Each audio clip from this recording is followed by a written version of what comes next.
Hello friends, it is Link the Green Gardener. Today is Thursday, March the 26th, and back on March the 10th I made a video about Prairie Verbena that I stumbled across on a daily walk in New Braunfels. It was growing wild along the roadside, and lots of people know Prairie Verbena as a fantastic Texas native ground cover. It tends to grow pretty low to the ground and spreads horizontally.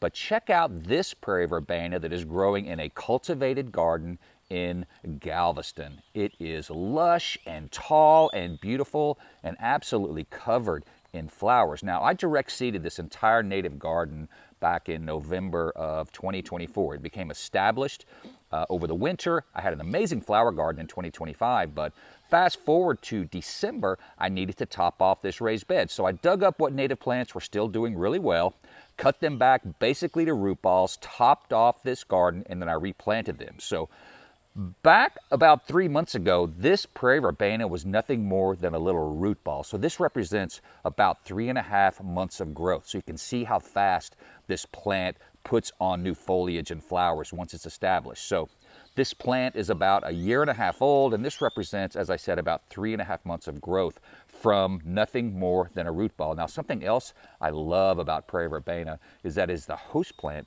for the common Buckeye butterflies. So those butterflies are pretty widespread across the U.S. So if you can get a nice patch of this Prairie Verbena established, you may establish a little colony of common Buckeye butterflies. And I understand this is really easy to propagate. So I plan on taking some cuttings from this big, beautiful plant and propagating even more. But it is pretty easy to start directly from seed. That's how I started mine.